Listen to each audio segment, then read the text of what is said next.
Hello everyone, I am Saransh Datta from the academy. आज का हमारा टॉपिक है merits of joint stock company. Last class में हम लोग ने पढ़ा था जॉइंट स्टॉक कंपनी के बारे में और उसके कैरेक्टरिस्टिक्स के बारे में। आज हम लोग पढ़ेंगे उसके मेरिट्स क्या क्या हैं। मेरिट्स मतलब एडवांटेजेस क्या क्या है। पहले एडवांटेज है large capital resources. Unlike sole proprietorship, where there is only one owner, or partnership, there are multiple owners, but still the numbers is very limited. Joint stock company has unlimited number of members. अगर unlimited number of members हैं, so that means if they are contributing any amount, it will be a huge resources. अब company को अगर fund raise करना रहता है, capital raise करना रहता है, तो कंपनी इश्यू करती है शेयर्स। ये शेयर्स कौन सब्सक्राइब करते हैं, कौन खरीदते हैं? पब्लिक। और ये जो शेयर्स रहते हैं इनकी डिनोमिनेशन जो रहती है वो काफी स्मॉल रहती है, स्मॉल डिनोमिनेशन के रहते हैं। Like for example 10 rupee, 100 rupee, like this. So any member can invest in a company. So जब ढेर सारी पब्लिक मिलके इन्वेस्ट करेगी तो फाइनेंशियल रिसोर्सेज जो रहता है कंपनी के पास वो काफी बड़ा हो जाता है, that is large capital resources. Second is limited liability. Second is limited liability. Limited liability means the liability of each member is limited to the extent of the share held by him. That means जितना भी amount any shareholder, कोई भी shareholder ने लगाया होगा उसकी liability बस उतना ही बनेगी। हम लोग ने सोल प्रोप्राइटरशिप और पार्टनरशिप में पढ़ा था कि उनकी लायबिलिटी अनलिमिटेड होती है। दैट मीन्स अगर उनकी उनके डेट्स कंपनी की एसेट बेच के पूरे नहीं हो पाते हैं तो ओनर की पर्सनल प्रॉपर्टी भी अटैच हो जाती है। मगर जॉइंट स्टॉक कंपनी में ऐसा नहीं होता है। जॉइंट स्टॉक कंपनी में मेंबर्स की पर्सनल प्रॉपर्टी अटैच नहीं होगी। अगर एक मेंबर जैसे कि मिस्टर ए ने का कैपिटल है बिजनेस में 5 लाख रुपीस, तो उनकी लायबिलिटी बस 5 लाख की बनती है। जितने की ओनर्स ओन करेंगे, जितना एक शेयर होल्डर अमाउंट ओन करेगा इन अ कंपनी, उसकी लायबिलिटी उतने की ही बनेगी, उससे ज्यादा की नहीं बनेगी। दैट मीन्स उसकी पर्सनल प्रॉपर्टी पे कोई भी बात नहीं आएगी। Next is continuity of existence. हम लोग ने अगर याद करिए कैरेक्टरिस्टिक्स में पढ़ा था, there is a perpetual succession. Perpetual succession का मतलब था that company life will not be affected with the life of the owner.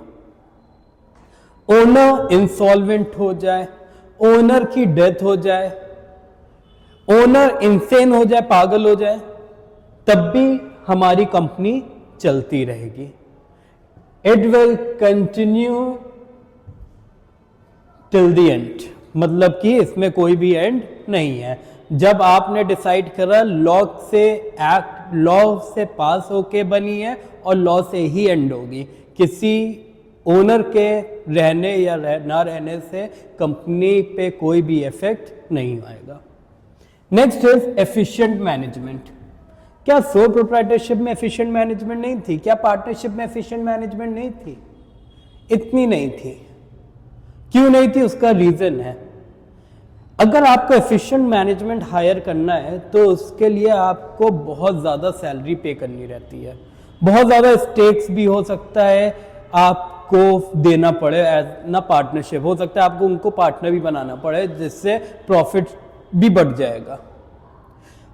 और आपके पास पहली बात तो इतना फंड नहीं है कि आप एक एफिशिएंट मैनेजमेंट को हायर कर सको।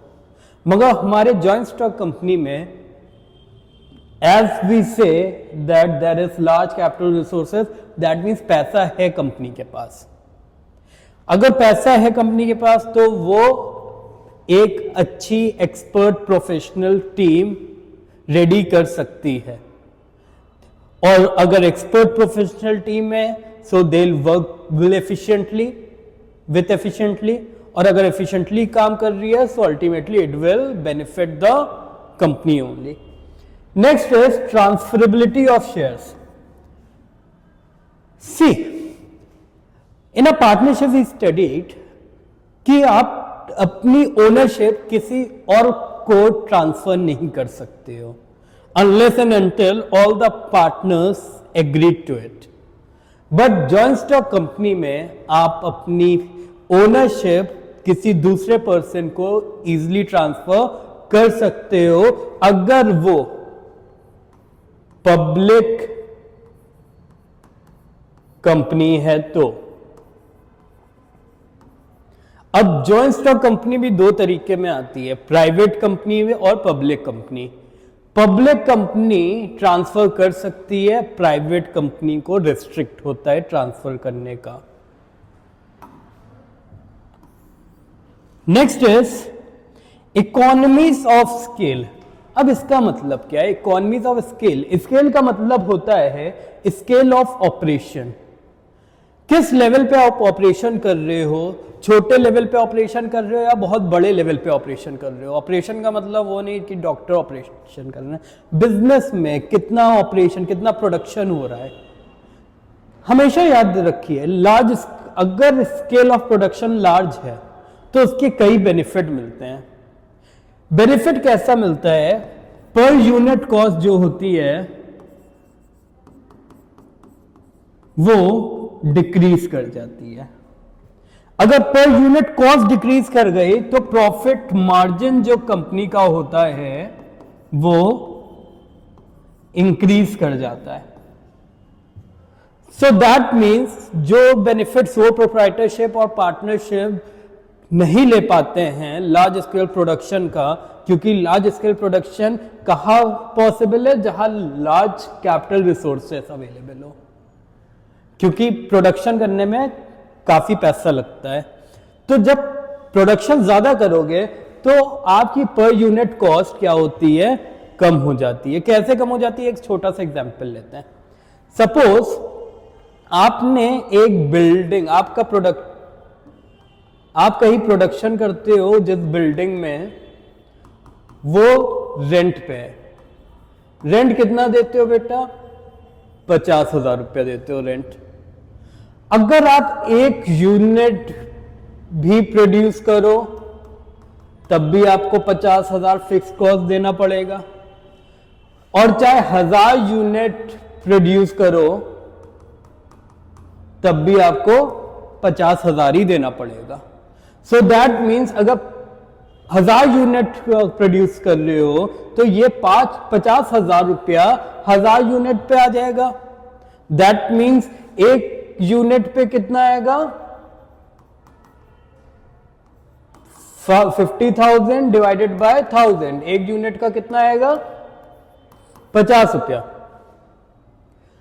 मगर अगर एक यूनिट प्रोड्यूस कर रहे हो तो पूरा का पूरा कॉस्ट एक यूनिट पे आ जाएगा। दैट मीन्स 50,000 आ जाएगा। तो ये बेनिफिट होता है कि जब आप लार्ज स्केल पर प्रोडक्शन करते हो तो कई तरह की फिक्स कॉस्ट होती है जिसकी वजह से पर यूनिट कॉस्ट आपका कम हो जाता है, क्योंकि फिक्स कॉस्ट आनी ही आनी है, उसको आप रोक नहीं सकते हो। So this is merits of joint stock company. Second topic is demerits. Demerits का मतलब होता है disadvantages of joint stock company. Legal formalities. See, joint stock company sole proprietorship की तरह नहीं है कि आप सो के उठे और शटर खोल दिया और इस काम स्टार्ट कर दिया। इसके लिए आपको कई लीगल फॉर्मेलिटीज पास करनी रहती है। आपको इनकॉर्पोरेशन स्टेज पास करना रहता है आपको, कैपिटल सब्सक्रिप्शन स्टेज, ये सब क्या क्या चीज़ है वो आगे आप पढ़ेंगे। मगर कई डॉक्यूमेंट्स फाइल्ड अप होते हैं, जैसे मेमोरेंडम ऑफ एसोसिएशन हो गया, प्रोस्पेक्टस हो गया, आर्टिकल्स ऑफ एसोसिएशन हो गया, तो काफ़ी ज़्यादा लीगल फॉर्मेलिटीज़ होती है। अगर लीगल फॉर्मेलिटीज़ हो रही है दैट मीन्स टाइम भी ज़्यादा लगेगा, और टाइम के साथ साथ मनी भी ज़्यादा स्पेंड होता है। तो लीगल फॉर्मेलिटीज़ करने में दो चीज़ जाता है, एक टाइम ज़्यादा जाता है और एक मनी भी ज़्यादा जाता है। Delay in decisions. So proprietorship में एक ही ओनर था, एक ओनर किसी से कंसल्ट तो करता नहीं है, खुद डिसीजन ले लेता है। दैट मीन्स डिसीजन जो होता है वो काफ़ी क्विक होता है।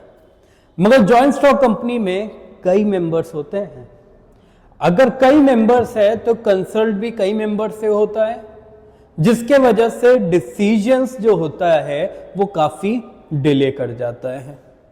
Next is economic oligarchy. Economic oligarchy का मतलब है, हम लोग ने पढ़ा था कि मेंबर्स जो होते हैं जॉइंट स्टॉक कंपनी में कोई लिमिट नहीं होती है पब्लिक कंपनी की। तो दैट मीन्स क्या सबकी इंपॉर्टेंस रहती है बिजनेस में, कंपनी में? क्या सब डिसीजन लेते हैं? No, decision are taken by few. इसी का मतलब है ओलिगार्की का मतलब है, that means all the decisions are taken by few person. चाहे बहुत ज्यादा मेंबर हो, बहुत ज्यादा शेयर होल्डर हो कंपनी में, मगर स्टिल डिसीजन फ्यू लेंगे। जैसे कि रिलायंस कंपनी की बात करें, रिलायंस कंपनी में बहुत सारे शेयर होल्डर्स हैं, मगर जो अल्टीमेट डिसीजन रहता है, जो सब मानते हैं, वो मुकेश अंबानी जी का रहता है।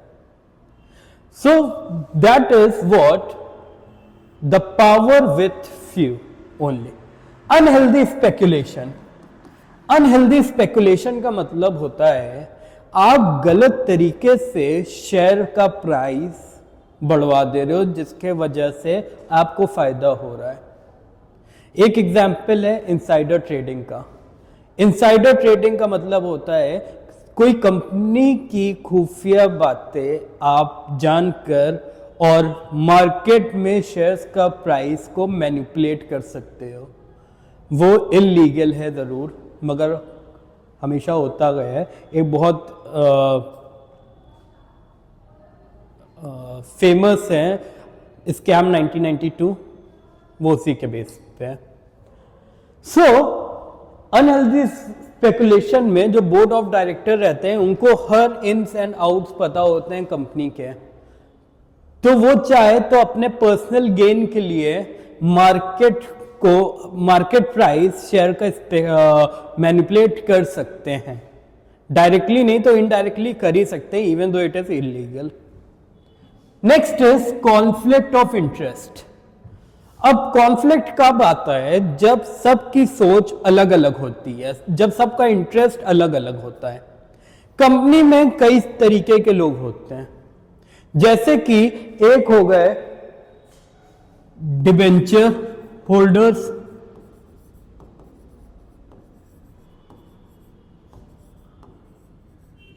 एक हो गए शेयर होल्डर्स।